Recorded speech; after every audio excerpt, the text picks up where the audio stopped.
Hello and welcome. Today we're diving into a specific type of kidney stone, sulfonamide stones. These stones, while not the most common, can cause significant discomfort and complications. This video will cover everything you need to know, from what causes them to how they're treated and prevented. So let's get started. The main culprit behind sulfonamide stones is, unsurprisingly, sulfonamide medications. These drugs are antibiotics commonly used to treat bacterial infections, such as urinary tract infections, skin infections, and even some respiratory ailments. However, certain sulfonamides, due to their chemical structure and how they're processed by the body, have a low solubility in urine. This low solubility increases the risk of them precipitating out of the urine and forming crystals, which then aggregate to form stones. Here's how it happens. When you take a sulfonamide medication, it's absorbed into your bloodstream and eventually filtered by your kidneys.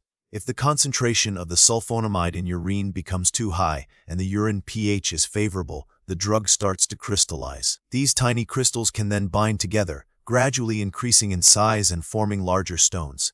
The stones can then obstruct the flow of urine, leading to pain and potentially kidney damage. Factors like dehydration, which concentrates the urine, and acidic urine pH further increase the risk of stone formation. Sulfonamide stones aren't as common as other types of kidney stones like calcium oxalate stones. Their incidence is directly related to the use of sulfonamide medications.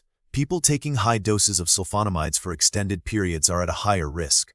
Also, certain populations, such as those with underlying kidney problems or metabolic disorders, might be more susceptible. Accurate epidemiological data, specifically on sulfonamide stones, can be limited as they're often grouped within general kidney stone statistics. The symptoms of sulfonamide stones are similar to those of other kidney stones. The most common symptom is severe pain in the backside, or groin, often described as a sharp, cramping pain that comes in waves. This pain, known as renal colic, is caused by the stone obstructing the urinary tract. Other symptoms may include blood in the urine, hematuria, nausea and vomiting, frequent urination, painful urination, and urinary urgency. If the stone causes a urinary tract infection, fever and chills may also be present.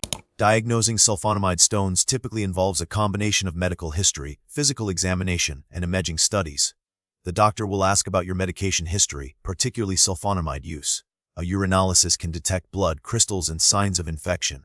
Imaging tests, such as a KUB X-ray, kidney, ureter, bladder X-ray, ultrasound, or CT scan, computed tomography scan, are used to visualize the stones and determine their size and location. CT scans are generally the most sensitive for detecting kidney stones.